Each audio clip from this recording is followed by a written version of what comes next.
Hi Jananayakan Vijay പൂജ heads, നമ്മുടെ മമ്മിത ബൈജു, പ്രകാശ് രാജ്, അങ്ങനെ ഒരു നീണ്ട താരതര ബോബി ഡിയോൾ ഒക്കെയുള്ള ഒരു സിനിമയാണ്.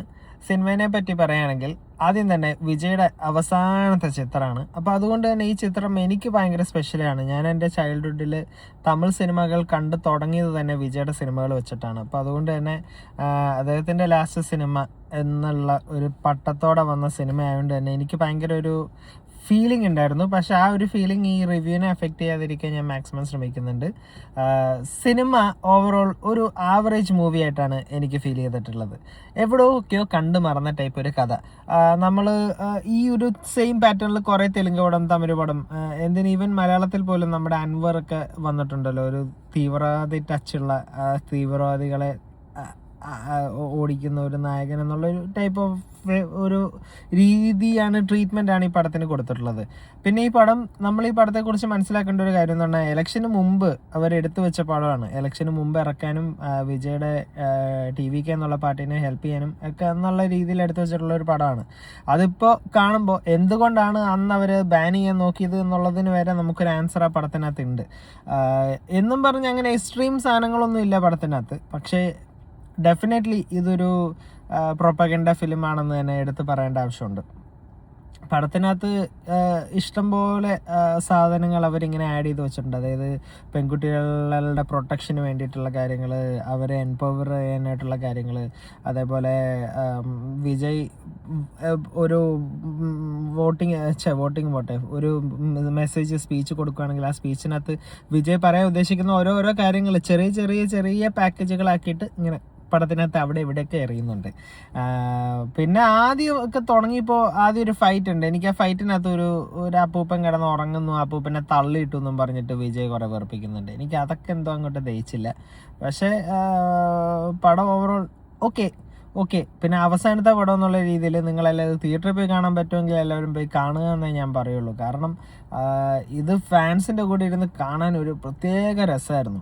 പിന്നെ ഇതിനകത്ത് എടുത്തു പറയേണ്ട പെർഫോമൻസ്, ബോബി ഡിയോൾ എനിക്ക് പറഞ്ഞ വർക്കൗട്ടായി. പുള്ളിയുടെ ക്യാരക്ടർ നല്ല സ്ട്രോങ്, ഒരു ബാക്ക് ഡ്രോപ്പ് ഒക്കെ ഉള്ളൊരു ക്യാരക്ടറാണ്. ഇപ്പോൾ ചില വില്ലന്മാരുടെയൊക്കെ ക്യാരക്ടർ നമ്മൾ ഈ അടുത്ത് വരുന്ന കുറേ തമിഴ് പടം, തെലുങ്ക് പടം കണ്ട അതിനകത്തൊരു ക്യാരക്ടറിനൊരു ഡെപ്ത് ഇല്ല. ഇതിനകത്തെ ക്യാരക്ടറിന് ഇച്ചും കൂടെ ഡെപ്ത് ഉണ്ട്. എന്നും പറഞ്ഞാൽ അത്ര നല്ല ക്യാരക്ടറാണെന്നൊന്നുമല്ല, എന്നാലും ഇച്ചും കൂടെ ഡെപ്തും കാര്യങ്ങളൊക്കെ ഉണ്ട്. So it's A bit more adjustable, കണ്ടിരിക്കാം. പുള്ളി അത്യാവശ്യം നല്ല രീതിയിൽ പുള്ളിയുടെ ക്യാരക്ടർ ചെയ്തിട്ടുണ്ട്. പക്ഷെ പുള്ളിയുടെ ക്യാരക്ടറിൻ്റെ എയിം എന്താണെന്ന് എനിക്ക് അങ്ങോട്ട് മനസ്സിലായില്ല. പുള്ളി എന്തിനു വേണ്ടിയിട്ടാണ് പുള്ളി ഈ പടത്തിനകത്ത് അതൊക്കെ പടച്ചു വെക്കുന്നതെന്ന് എനിക്കറിയില്ല. ഞാൻ എല്ലാം പറഞ്ഞ പടത്തിനകത്ത് സ്പോയിലറായി പോകും. അതുകൊണ്ടാണ് ഞാൻ പറയാത്തത്. നിങ്ങളൊക്കെ കാണാനുള്ളവരാണെങ്കിൽ പോയി കാണും.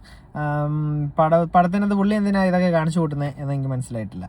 പിന്നെ സെക്കൻഡ്ലി, നമ്മുടെ വിജയുടെ ക്യാരക്ടർ ഒരു അണ്ടർ ഡോഗ് ടൈപ്പ് ഓഫ് ക്യാരക്ടറാണ് പുള്ളിയുടെ. എല്ലാ പടത്തിനകത്തും ഈ അടുത്തൊക്കെ അങ്ങനെയൊക്കെ തന്നെയാണല്ലോ, ഒരു അണ്ടർ ഡോഗ്, ഒളിഞ്ഞിരിക്കുന്നു, പാത്തിരിക്കുന്നു, സമയമാകുമ്പോൾ ചാടി വരുന്നു, അങ്ങനത്തെ ടൈപ്പ് ഒരു ക്യാരക്ടറാണ് പുള്ളി. കുഴപ്പമില്ല, വിജയ് അത്യാവശ്യം നന്നായിട്ട് ചെയ്തിട്ടുണ്ട്. പിന്നെ അവസാനത്തെ പടം എന്നുള്ള രീതിയിൽ അങ്ങനെ സ്പെഷ്യലായിട്ട് എടുത്ത് പറയാനായിട്ടൊന്നും ഉള്ള പെർഫോമൻസോ ഉള്ളതൊന്നുമില്ല. പിന്നെ ഇതിനകത്ത് എനിക്ക് പടം കണ്ടപ്പോൾ സന്തോഷം കിട്ടിയൊരു സംഭവം എന്ന് പറഞ്ഞാൽ നമ്മുടെ ബ്ലാസ്റ്റ് പാട്ടുണ്ടല്ലോ, ആ പാട്ടിന് അവസാനം അണ്ണാ വൺ ലാസ്റ്റ് എന്നൊക്കെ പറയുമ്പോഴത്തേക്ക് ശരിക്കുള്ള പാട്ട് അവിടെ തീരുവാണ്. യൂട്യൂബിലുള്ള വീഡിയോയിൽ അവിടെ തീരാണ്. നമ്മുടെ സിനിമയിൽ എനിക്കൊന്നൊരു 1.5 മിനിറ്റും കൂടെ ഒരു കണ്ടന്റ് ഉണ്ട്. അത് വഴി എൻജോയബിൾ ആയിരുന്നു. പ്രത്യേകിച്ചും ഫാൻസിൻ്റെ ഇടയിലൊക്കെ ഇരുന്ന് കാണാൻ അതൊരു മനസ്സിന് ഭയങ്കരമായിട്ടൊരു സന്തോഷം തന്നൊരു സംഭവമാണ്. വിജയുടെ പണ്ടത്തെ കുറേ പാട്ടുകളുടെ ഒരു റിതം മാത്രം വെച്ചിട്ട് കുറേ ഡാൻസ് സ്റ്റെപ്പൊക്കെ വെച്ചിട്ട് നല്ല രസമായിരുന്നു. അത് തിയേറ്ററിൽ തന്നെ എക്സ്പീരിയൻസ് ചെയ്യേണ്ട ഒരു സംഭവമാണ്.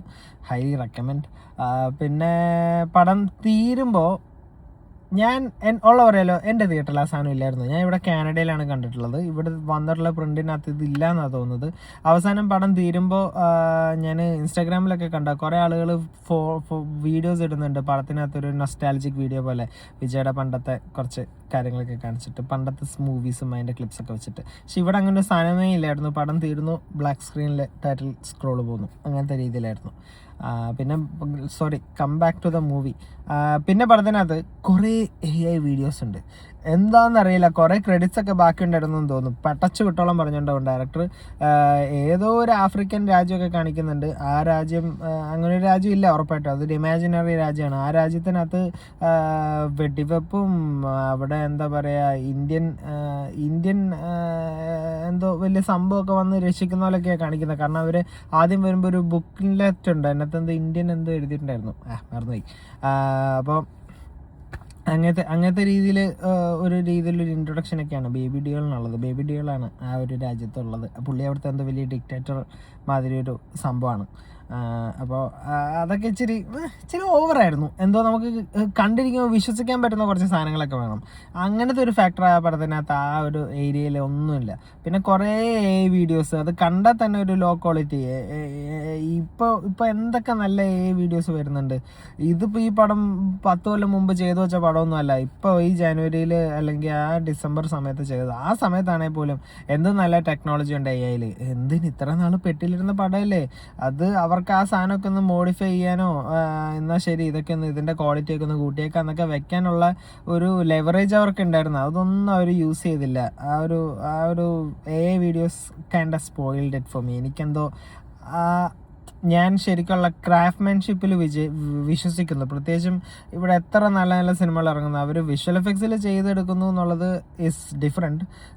പക്ഷേ ഈ AI വീഡിയോ വെച്ച് ഒരു പ്രോംപ്റ്റിൻ്റെ പുറത്ത് ഉണ്ടാക്കിയെടുക്കുന്ന കുറേ വീഡിയോസൊക്കെ എനിക്കെന്തോ അത് ക്വാളിറ്റി ഉള്ളതാണെങ്കിൽ പോട്ടെ, ഇതിനൊരു ക്വാളിറ്റി ഇല്ലാത്തൊരു വീഡിയോ എനിക്ക് അതും നമ്മൾ കണ്ടാൽ തന്നെ കൊള്ളാലോ ഇത് എന്നുള്ള രീതിയിൽ തോന്നും. ആ ഒരു ഇതാണ്. പിന്നെ നമുക്ക് മെയിനായിട്ട് പടത്തിനകത്ത് മമിത ബൈജുവിൻ്റെ ക്യാരക്ടർ വലിയ കുഴപ്പമില്ല. ചെറിയ വെറുപ്പീരായിരുന്നു അവിടെ ഇവിടെയൊക്കെ എനിക്ക്. എന്നാലും പുള്ളിക്കാരി അത്യാവശ്യം നല്ല രീതിയിൽ ചെയ്തിട്ടുണ്ട്. എനിക്കൊന്ന് ആ ക്യാരക്ടറിൻ്റെ ഒരു വേവ് ലെങ്ത് അങ്ങനെയാണ് പോകുന്നത്. അതുകൊണ്ട് തന്നെ ആയിരിക്കും ആ ഒരു ക്യാരക്ടർ അങ്ങനെ അതിൻ്റെ പെർഫോമൻസും കാര്യങ്ങളൊക്കെ പോയിട്ടുള്ളത്. അവസാനം മമിതയ്ക്കൊരു നല്ലൊരു മാസ് സീനും കാര്യങ്ങളൊക്കെ ഉണ്ട്. It's nice actually. എനിക്ക് വർക്കൗട്ടായി, എല്ലാവർക്കും വർക്കൗട്ട് ആവുമെന്ന് അറിയില്ല. കൂടെ കണ്ടൊരു ഫ്രണ്ട് എന്നോട് പറഞ്ഞു ഈ പടം ഒരു തെലുങ്ക് പടത്തിൻ്റെ കന്നഡയല്ലേ തെലുങ്ക് പടത്തിൻ്റെ കോപ്പിയാണല്ലോ ഭവ കേസരി എന്ന് പറഞ്ഞിട്ട്. അപ്പോൾ അത് സീൻ ബൈ സീൻ കുറേ സാധനങ്ങൾ കോപ്പി അടിച്ചിട്ടുണ്ട്. അപ്പോൾ അവൻ പടം കഴിഞ്ഞിട്ട് അവൻ്റെ ഫോണിനകത്ത് നെറ്റിൽ കുറച്ച് ക്ലിപ്പൊക്കെ കാണിച്ചു തരുന്നുണ്ടായിരുന്നു ആ മറ്റേ പടത്തിൻ്റെ. അപ്പോൾ കുറേയൊക്കെ സീൻ ബൈ സീൻ ഉണ്ട്. അപ്പോൾ അതിനകത്ത് അവസാനം കുറച്ച് സംഭവങ്ങളൊക്കെ കാണിക്കുന്നുണ്ട്. അപ്പോൾ അത് ഒറിജിനലിൽ വെച്ച് നോക്കുമ്പോൾ മമിതയുടെ സീനൊക്കെ ഇസ് ഓക്കെ.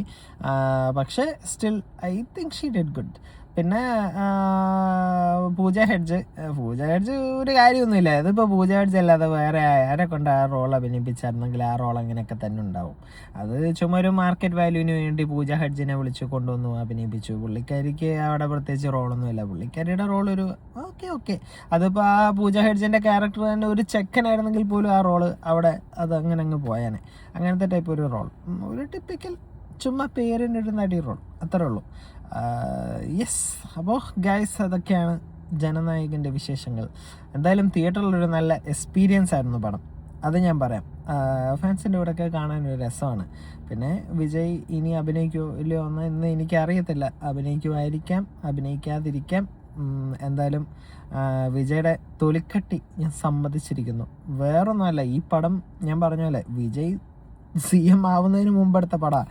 വിജയ് CM എങ്ങാനും ആയില്ലായിരുന്നെങ്കിൽ ഈ പടത്തിനകത്ത് അവസാനം ദ എൻഡ്, അത് കഴിഞ്ഞിട്ട് ഇതാണ് പുതിയ ബിഗിനിങ് എന്നൊക്കെ എഴുതിയിട്ടുണ്ട്. അപ്പോൾ ഒന്ന് ഓർത്തു എനിക്ക്, വിജയ് എങ്ങാനും ഫെയിലായിരുന്നെങ്കിൽ അത് കഴിഞ്ഞിട്ട് പുള്ളി മൊത്തത്തിൽ പടത്തിൽ നിന്നൊക്കെ മാറി നിന്നേക്കാം. പക്ഷെ എനിക്കറിയത്തില്ല. പക്ഷേ അത് മനസ്സിലായില്ലേ, അത് ഒരു റിസ്ക് ഫാക്ടറാണ് അവിടെ എടുത്തിട്ടുള്ളത്. പക്ഷേ സ്റ്റിൽ അത് സമ്മതിച്ചു കൊടുക്കണം. ഹാറ്റ്സ് ഓഫ് ടു വിജയ് നല്ല നൈസായിട്ട് ആ ഒരു കണ്ടന്റിനെ ഇങ്ങനെ എറിഞ്ഞു വിട്ടിട്ടുണ്ട്. എന്തായാലും അത് പടത്തിന് ഇലക്ഷന് മുമ്പ് ഇറങ്ങിയായിരുന്നെങ്കിൽ ചിലപ്പോൾ ഈ കണ്ടന്റ് എല്ലാം ഇച്ചും കൂടെ ആൾക്കാർക്ക് വിജയിക്കാൻ ഇച്ചും കൂടെ സഹായിച്ചേനെ. പക്ഷേ എൻ്റെ വൈഫ് പറയുന്നുണ്ടായിരുന്നു ഇറ്റ് വാസ് ഡെസ്റ്റിൻഡ്, വിജയ് മുഖ്യമന്ത്രി ആവണമെന്നുള്ളത് അദ്ദേഹത്തിൻ്റെ തലയിൽ എഴുതി വെച്ചിട്ടുള്ള സാധനമാണ്. അതിപ്പോൾ ഈ പടം ഇറങ്ങിയാലും ഇല്ലെങ്കിലും അതാവുമായിരുന്നു. അതങ്ങനെയാണ്. ഈ പടം ഇപ്പോൾ ഇറങ്ങിയോണ്ട് ഇതിപ്പോൾ ഫാൻസിന് ഇച്ചും കൂടെ കൈയടിക്കാനും അണ്ണൻ എന്നുള്ള രീതിയിൽ ആ ഒരു വൈബിലോട്ട് പോകാനായിട്ടൊക്കെ അത് സഹായിക്കുന്നുണ്ട്. അത്രേ ഉള്ളൂ. അപ്പോൾ തിയേറ്ററിൽ കാണാൻ പറ്റുവാണെങ്കിൽ പോയി കാണുക. നിങ്ങൾ കണ്ടവരാണെങ്കിൽ നിങ്ങളുടെ വിലയേറിയ അഭിപ്രായങ്ങൾ താരപ്പറയുക. അപ്പോൾ ഈ വീഡിയോ ഒരു 10 മിനിറ്റ് ആയിട്ടുണ്ടാവും. ആ 10 മിനിറ്റ് കണ്ടു നിന്ന എല്ലാവർക്കും നന്ദി. എൻ്റെ ഈ ചാനൽ സബ്സ്ക്രൈബ് ചെയ്യാൻ പറ്റുമെങ്കിൽ സബ്സ്ക്രൈബ് ചെയ്യുക കേട്ടോ. അപ്പോൾ അടുത്ത വീഡിയോയിൽ കാണാം. ബൈ.